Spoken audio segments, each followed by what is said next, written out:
Praise the lord అండి. దేవుని ప్రత్యక్షతలో మరో దినం.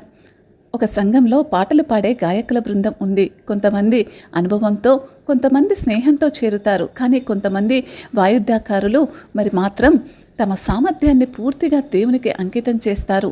వారే ప్రతి రిహార్సల్కి ముందుగా ప్రార్థన చేస్తారు.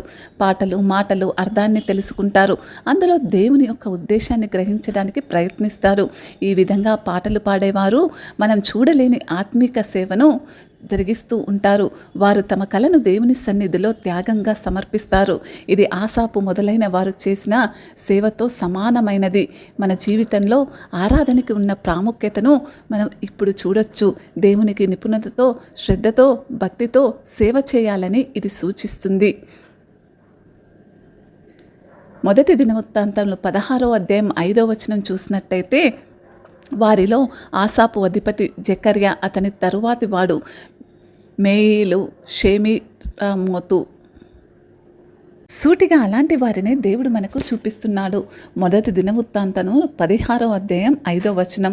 దావీదు రాజు దేవుని మందసాన్ని ఒబేదేము ఇంటి నుండి యెరూషలేముకు తీసుకువచ్చిన సందర్భం తర్వాత సంభవించిన పరిస్థితి ఇది. మొదటి దినవృత్తాంతంలో 16వ అధ్యాయం 5వ వచనం. వారిలో ఆసాపు అధిపతి జెకర్యా, అతని తరువాతి వాడు యెమీయేలు, షెమిరామోతు, యెహీయేలు, మత్తిత్యా, ఎలియాబు, బెనాయా, ఒబేదేము, యొహియేలు అనువారు స్వర్వమండలములను, సితారలను వాయించుటకై నియమింపబడిరి. ఆసాపు తాళములను వాయించును. చూడండి, ఈ విధంగా దేవుని మందస సమీపంలో నిరంతర ఆరాధన కొనసాగించేందుకు వాయిద్యకారులను నియమించారు. ఆసాపు సామెతలు రచించిన రచయితలో ఒకడు కూడా.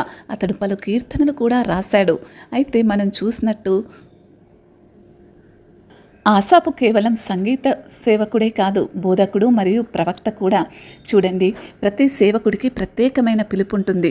ఆసాపు తాళములను వాయించేవాడు, మరొకరు సితారలు వాయించేవాడు. దేవుడు మనకు ప్రత్యేకమైన పిలుపునిస్తాడు. ఎవరి పనిని కూడా తక్కువ చేయకూడదు. ఆరాధనలో క్రమం మరియు అంకిత భావం అవసరం. దేవుని ఆరాధన అనేది ఊహాగానకమైనది కాదు. దావీదు ప్రణాళికగా వాయిద్యకారులను, గాయకులను నియమించాడు. అయితే సేవ దేవునికి గౌరవం కలిగించాలి. మన సేవల ద్వారా ప్రజలు దేవునిని మహిమపరచాలి, మన ప్రతిభను కాదు. యెహోవా నీకు ఇచ్చిన బహుమతిని యెహోవా సన్నిధిలో అంకితంగా ఉపయోగించు. ఆసాపులాగా నీవు చేసిన ప్రతి పని దేవునికి స్తోత్రకారంగా ఉండాలి అని వాక్యం సెలవిస్తుంది.